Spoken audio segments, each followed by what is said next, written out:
ನಮ್ಮ ಹಕ್ಕು, ನಮ್ಮ ಹೋರಾಟದ ನೇತೃತ್ವವನ್ನು ವಹಿಸಿರ್ತಕ್ಕಂಥ ಲೋಕಸಭೆಯ ವಿರೋಧ ಪಕ್ಷದ ನಾಯಕರು, ಕೆಚ್ಚೆದೆಯ ಗಂಡು, ಸಿಂಹ ಗರ್ಜನೆಯ ನಮ್ಮೆಲ್ಲರ ನಾಯಕ ರಾಹುಲ್ ಗಾಂಧಿ ಅವರ ನೇತೃತ್ವದಲ್ಲಿ ಇಂದು ಚುನಾವಣಾ ಆಯೋಗದ ಅಕ್ರಮಗಳ ಬಗ್ಗೆ ಪ್ರತಿಭಟನೆಯನ್ನು ಬೆಂಗಳೂರಿನ ಕೇಂದ್ರ ಸ್ಥಾನದಲ್ಲಿ ಇಂದು ಹಮ್ಮಿಕೊಂಡಿರ್ತಕ್ಕಂಥ ಸಂದರ್ಭದಲ್ಲಿ ಆಗಮಿಸಿರ್ತಕ್ಕಂಥ ಎಲ್ಲ ನನ್ನ ಕಾಂಗ್ರೆಸ್ ಬಂಧುಗಳಿಗೆ ನನ್ನ ಕೋಟಿ ಕೋಟಿ ನಮನಗಳನ್ನ ಹೇಳಲಿಕ್ಕೆ ಬಯಸ್ತೇನೆ. ಬಂಧುಗಳೇ, ಈ ಹೋರಾಟ ಈ ರಾಷ್ಟ್ರವನ್ನು ಉಳಿಸಲಿಕ್ಕೋಸ್ಕರ ಮಾಡಿರ್ತಕ್ಕಂಥ ಸಾಕ್ಷ್ಯಾಧಾರಿತವಾದಂಥ ಹೋರಾಟ.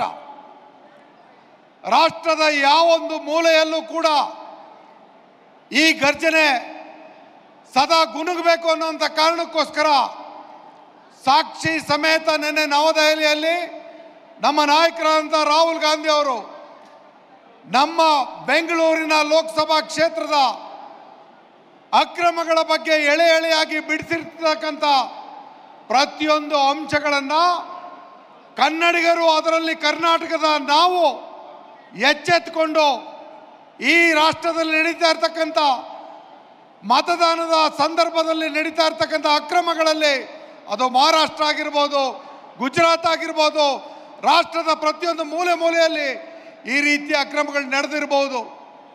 ನಮ್ಮ ಕಣ್ಣೆದುರಿಗೆ ಲಕ್ಷಾಂತರ ಮತ ಒಂದು ಲೋಕಸಭಾ ಕ್ಷೇತ್ರದಲ್ಲಿ ಅಕ್ರಮವಾಗಿ ಒಳ ನುಸುಳಿದೆ ಅಂತ ಅಂದರೆ ಕಾಂಗ್ರೆಸ್ಸನ್ನು ಸೋಲಿಸುವಂಥ ಹುನ್ನಾರ ಎಷ್ಟು ಮಟ್ಟಿಗೆ ನಡೆದಿದೆ, ಅದಕ್ಕೆ ಚುನಾವಣಾ ಆಯೋಗ ಕಣ್ಣು ಮುಚ್ಚಿ ಕುಳಿತಿದೆಯಾ ಅಥವಾ ಶಾಮೀಲಾಗಿದೆಯಾ ಅನ್ನೋಂಥ ಅನುಮಾನದಲ್ಲಿರ್ತಕ್ಕಂಥದ್ದು. ನಾವು ರಾಹುಲ್ ಗಾಂಧಿ ಅವ್ರ ಬಗ್ಗೆ ಮೊದಲು ನಮ್ಮಲ್ಲಿ ನಾವು ಹೆಮ್ಮೆಯನ್ನು ತಂದ್ಕೋಬೇಕಾಗಿರ್ತಕ್ಕಂಥದ್ದು. ರಾಹುಲ್ ಗಾಂಧಿ ಸಾಮಾನ್ಯ ವ್ಯಕ್ತಿ ಅಲ್ಲ. ಈ ರಾಷ್ಟ್ರದ ಉಕ್ಕಿನ ಮಹಿಳೆ ಶ್ರೀಮತಿ ಇಂದಿರಾ ಗಾಂಧಿ ಅವರ ಮೊಮ್ಮಗ. ಆ ಕೆಚ್ಚು ಅವರ ರಕ್ತದಲ್ಲಿದೆ. ಈ ರಾಷ್ಟ್ರಕ್ಕೆ ಆಧುನಿಕ ತಂತ್ರಜ್ಞಾನವನ್ನು ತಂದುಕೊಟ್ಟಂಥ, ಭವಿಷ್ಯತ್ತನ್ನು ರೂಪಿಸಿದಂಥ ಅಗ್ರಗಣ್ಯ ನಾಯಕ ದಿವಂಗತ ರಾಜೀವ್ ಗಾಂಧಿ ಅವರ ಸುಪುತ್ರ. ಅಜ್ಞಾತವಾಸದಲ್ಲಿ ಅಮ್ಮನ ನೆರಳಿನಲ್ಲಿ ಪ್ರತಿಯೊಂದು ದೇಶದ ಬಡಬಗ್ಗರ ಬಗ್ಗೆ, ದೀನದಲಿತರ ಬಗ್ಗೆ ಪ್ರತಿಯೊಂದು ವಿಚಾರವನ್ನು ಅರಿತುಕೊಂಡು ಈ ರಾಷ್ಟ್ರದ ಸಂವಿಧಾನವನ್ನು ಕೈಯಲ್ಲಿ ಹಿಡಿದುಕೊಂಡು ಇಡೀ ರಾಷ್ಟ್ರವನ್ನು ಸುತ್ತಿರ್ತಕ್ಕಂಥ ಏಕೈಕ ನಾಯಕ ಅಂತಂದರೆ ನಮ್ಮ ರಾಹುಲ್ ಗಾಂಧಿ ಅನ್ನೋದನ್ನ ಹೆಮ್ಮೆಯಿಂದ ನಾವೆಲ್ಲರೂ ಹೇಳಬೇಕಾಗತ್ತೆ. ಯಾವುದೇ ಒಂದು ಪಕ್ಷದಲ್ಲಿರ್ತಕ್ಕಂಥ ಯಾವೊಬ್ಬ ನಾಯಕನಿಗೂ ಅವರ ಧೀಮಂತ ನಡೆ ಬರಲಿಕ್ಕೆ ಸಾಧ್ಯ ಇಲ್ಲ. ಈ ರಾಷ್ಟ್ರದಲ್ಲಿ ಸತ್ಯದ ವಿಚಾರವನ್ನು ಮಾತಾಡಲಿಕ್ಕೆ ಎಂದೂ ಹೆದರದೇನೆ ಕಾಂಗ್ರೆಸ್ಗರಿಗೆ ಅವ್ರು ಕೊಡ್ತಾ ಇರ್ತಕ್ಕಂಥ ಕರೆ ಏನು? ಕಾಂಗ್ರೆಸ್ ಅಂತ ಅಂದರೆ ನಾವು ಹೆದರುವಂಥ ವ್ಯಕ್ತಿಗಳಲ್ಲ, ಹಾಗೆಯೇ ನಾವು ಹೆದರಿಸೋರು ಅಲ್ಲ. ಇದು ಅವರ ಮೂಲ ಮಂತ್ರ. ಈ ಮೂಲ ಮಂತ್ರ ಸ್ವಾತಂತ್ರ್ಯ ಪೂರ್ವದಲ್ಲಿ ಕಾಂಗ್ರೆಸ್ನ ಮೂಲ ತತ್ವವಾಗಿತ್ತು. ಆ ಒಂದು ಸ್ವಾತಂತ್ರ್ಯ ಸಂಗ್ರಾಮದ ಹೋರಾಟದ ಕಿಚ್ಚು, ಆ ಒಂದು ಸಂಘಟನೆಯ ಚಾತುರ್ಯ ಇವತ್ತು ನಮ್ಮ ರಾಹುಲ್ ಗಾಂಧಿ ಅವರಲ್ಲಿ ರಾಷ್ಟ್ರದಲ್ಲಿ ನಡೀತಾ ಇರ್ತಕ್ಕಂಥ ಕುತಂತ್ರ, ಹುನ್ನಾರ ಮತ್ತು ಪ್ರಜಾಪ್ರಭುತ್ವಕ್ಕೆ ಆಗಿರ್ತಕ್ಕಂಥ ಲೋಪಕ್ಕೆ ತನ್ನದೇ ಆದಂಥ ಗಟ್ಟಿ ದನಿಯನ್ನು ನೀಡಿ ಎಲ್ಲರನ್ನು ಒಗ್ಗೂಡಿಸಿ ಈ ರಾಷ್ಟ್ರಕ್ಕೆ ನಿಜವಾದಂಥ ಹಕ್ಕನ್ನು ಉಳಿಸ್ತಕ್ಕಂಥ ಪ್ರಾಮಾಣಿಕ ಪ್ರಯತ್ನ ಮಾಡ್ತಾ ಇರ್ತಕ್ಕಂಥ ನಮ್ಮ ರಾಹುಲ್ ಗಾಂಧಿ ಅವ್ರ ಪರವಾಗಿ ನಾವು ಕಾಂಗ್ರೆಸ್ ಉಳಿಸೋದು ಅನ್ನೋದಲ್ಲ, ಇವತ್ತು ಉಳಿಸ್ಬೇಕಾಗಿರ್ತಕ್ಕಂಥದ್ದು ಈ ದೇಶವನ್ನು, ಈ ದೇಶದ ಸಂವಿಧಾನವನ್ನು, ಈ ದೇಶದ ಅಭಿವೃದ್ಧಿಯ ಶೂನ್ಯವನ್ನು ಏನು ಇವತ್ತು ಆಡಳಿತ ನಡೆಸ್ತಾ ಇರ್ತಕ್ಕಂಥವ್ರು ಮಾಡ್ತಾ ಇದ್ದಾರೆ. ಬರೀ ಸುಳ್ಳಿನ ಕಂತೆ, ಧರ್ಮದ ಹೆಸರಿನಲ್ಲಿ, ಜಾತಿಯ ಹೆಸರಿನಲ್ಲಿ, ಪ್ರಾಂತ್ಯದ ಹೆಸರಿನಲ್ಲಿ ಅಲ್ಲೋಲ ಕಲ್ಲೋಲ ಈ ರಾಷ್ಟ್ರದಲ್ಲಿ ನಡೀತಾ ಇದ್ರು ಕೂಡ ಬರೀ ಶೋಪೀಸ್ ರಾಜಕಾರಣ ಮಾಡ್ತಾ ಇರ್ತಕ್ಕಂಥದ್ದನ್ನು ನಾವು ಇಡೀ ಭಾರತ ದೇಶದ ಜನ ಮೊದಲು ನಿಬ್ಬೆರಗಾಗಿ ನೋಡ್ತಿದ್ವಿ. ಇವತ್ತು ಈ ಸತ್ಯ ಎಲ್ರಿಗೂ ಅರ್ಥ ಆಗಿದೆ. ರಾಹುಲ್ ಗಾಂಧಿ ಅವರ ಕರೆ ಪ್ರತಿಯೊಬ್ಬರಿಗೂ ಅರ್ಥ ಆಗ್ತಿರ್ತಕ್ಕಂಥ ಸಂದರ್ಭದಲ್ಲಿ ಬೆಂಗಳೂರಿನ ಈ ಒಂದು ಪ್ರತಿಭಟನಾ ರ್ಯಾಲಿ ಇದು ಸಣ್ಣ ವಿಚಾರ ಅಲ್ಲ. ಇಡೀ ರಾಷ್ಟ್ರ ಅಲ್ಲ, ಅಂತಾರಾಷ್ಟ್ರೀಯ ಮಟ್ಟದಲ್ಲಿ ಭಾರತವನ್ನು ನೋಡ್ತಾ ಇರ್ತಕ್ಕಂಥದ್ದು. ಭಾರತದ ಇವತ್ತಿನ ಚುನಾವಣೆ ವ್ಯವಸ್ಥೆ ಎತ್ತ ಸಾಗಿದೆ, ಭಾರತದ ಸಂವಿಧಾನವನ್ನು ಯಾವ ರೀತಿ ಆಳುವ ಪಕ್ಷಗಳು ಇವತ್ತು ಲೂಟಿ ಮಾಡೋದಲ್ದೇ ಕಪಿ ಮುಷ್ಟಿಯಲ್ಲಿಟ್ಕೊಂಡು ಸಾಂವಿಧಾನಿಕ ಸಂಸ್ಥೆಗಳನ್ನು ಯಾವ ರೀತಿ ನುಚ್ಚುನೂರು ಮಾಡ್ತಾ ಇದ್ದಾರೆ ಅನ್ನೋದನ್ನು ಇವತ್ತು ನಮ್ಮ ರಾಹುಲ್ ಗಾಂಧಿ ಅವರ ನಾಯಕತ್ವದಲ್ಲಿ ನಾವೆಲ್ಲರೂ ಹೋರಾಟದ ಕಿಡಿಯನ್ನು ಹಚ್ಚಬೇಕಾಗಿದೆ. ಇದಕ್ಕೆ ಅಂತ್ಯವನ್ನು ನಾವು ಕಾಣಬೇಕಾಗಿದೆ.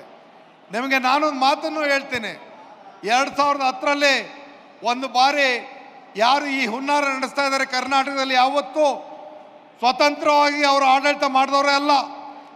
ಆಪರೇಷನ್ ಕಮಲ ಇಲ್ಲ ಅಂತಂದರೆ ಅವ್ರ ಆಡಳಿತವೇ ಇಲ್ಲ. ಆ ಸಂದರ್ಭದಲ್ಲಿ ಅವ್ರನ್ನ ಬಗ್ಬಡಿಯೋದಂಗೆ, ಅವ್ರನ್ನ ಎದುರಿಸೋದಂಗೆ ಅನ್ನೋದನ್ನು ನಾನು ಕೂಡ ಕಲ್ತು ಬಂದಂಥವನು. ಇವತ್ತು ನಮ್ಮ ಎಲ್ಲ ಕಾಂಗ್ರೆಸ್ ಬಂಧುಗಳಿಗೆ ನಾನು ಕೋರ್ಕೊಳ್ಳೋದು ಇಷ್ಟೇ, ನಮ್ಮ ನಿಸ್ವಾರ್ಥವಾದಂಥ ಹೋರಾಟ ಈ ರಾಷ್ಟ್ರದ ಉಳಿವಿಗಾಗಿ, ಈ ಸಂವಿಧಾನದ ಉಳಿವಿಗಾಗಿ. ಇಲ್ಲಿ ರಾಜ್ಯದಲ್ಲಿರ್ತಕ್ಕಂಥ ವಿರೋಧ ಪಕ್ಷದ ನಾಯಕ ನಿನ್ನೆ ರಾಹುಲ್ ಗಾಂಧಿ ಅವರು ಸಾಕ್ಷಿಯನ್ನು ಇಡ್ತಿರ್ಬೇಕಾರೆ ಕೊಟ್ಟಂಥ ಮಾತೇನಂತ ಅಂದರೆ, ಹೇಳಿಕೆ ಕೊಟ್ಟದ್ದು ಏನಂದರೆ, ರಾಜ್ಯದಲ್ಲಿ ಆಡಳಿತ ನಡೆಸ್ತಾ ಇರ್ತಕ್ಕಂಥ ಕಾಂಗ್ರೆಸ್ಸು ಕೂಡ ಈ ರೀತಿಯಲ್ಲೇ ಮಾಡಿರ್ಬೋದಾ ಅಂತ. ರೇ ಆರ್ ಅಶೋಕ್ರವರೇ, ವಿರೋಧ ಪಕ್ಷದ ನಾಯಕನಾಗಿ ಸಾಂವಿಧಾನಿಕ ಸಂಸ್ಥೆ ಯಾರ ಅಡಿಯಲ್ಲಿದೆ, ಅದಕ್ಕೆ ಸ್ವಾಯತ್ತ ಸಂಸ್ಥೆಯಾಗಿ ಇಡ್ತಕ್ಕಂಥ ಜವಾಬ್ದಾರಿಯನ್ನು ಮರೆತಿರ್ತಕ್ಕಂಥ BJP ಸರ್ಕಾರದ ಒಬ್ಬ ಪ್ರತಿನಿಧಿಯಾಗಿ ನಿಮ್ಮ ಮಾತಿಗೆ ಗೌರವ ಇರಲಿ, ಸತ್ಯವನ್ನು ಮಾತಾಡೋದನ್ನು ಇನ್ನು ಮುಂದಾದರೂ BJPಗರು ಕಲಿಯಿರಿ.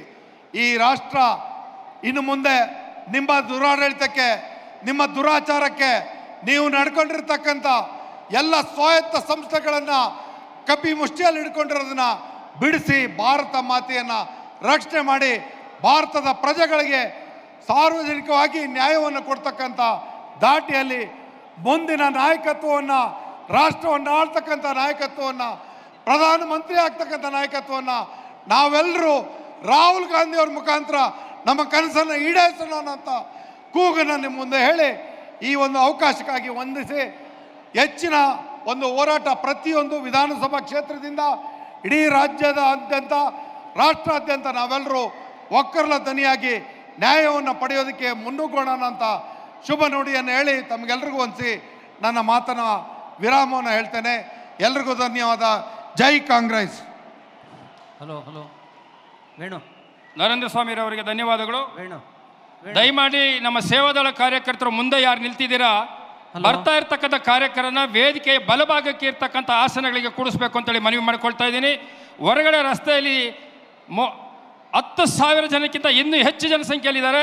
ಪೊಲೀಸ್ನವ್ರು ತಪಾಸಣೆ ಮಾಡ್ತಾ ಇರ್ತಕ್ಕಂಥ ತಡ ಆಗ್ತಾ ಇದೆ ಅಂತೇಳಿ ವರದಿ ಬರ್ತಾ ಇದೆ. ದಯಮಾಡಿ ಆದಷ್ಟು ಬೇಗನೆ ಒಳಗಡೆ ಕಳಿಸ್ಕೊಡ್ಬೇಕು ಅಂತೇಳಿ ಮನವಿ ಮಾಡಿಕೊಳ್ತೀನಿ. ಈಗ ಸಭೆಯನ್ನು ಉದ್ದೇಶಿಸಿ KGF ಶಾಸಕಿಯಾದಂಥ ಶ್ರೀಮತಿ ರೂಪಕಲಾ ಶಶಿಧರ್ ಅವರು ಸಭೆಯನ್ನು ಉದ್ದೇಶಿಸಿ ಒಂದು 3 ನಿಮಿಷ ಮಾತನಾಡಬೇಕು ಅಂತೇಳಿ ಮನವಿಯನ್ನು ಮಾಡಿಕೊಳ್ತೇನೆ. ಹಲೋ ಹಲೋ ದಯವಿಟ್ಟು ಪೊಲೀಸ್ನವರು ದಯವಿಟ್ಟು ಒಳಗಡೆ ಬಿಡಿ. ಅಲ್ಲಿ ಜನನ ತಪಾಸಣೆ ಮಾಡೋದನ್ನು ಡಿಲೇ ಮಾಡ್ತಾ ಇದ್ದೀರಾ.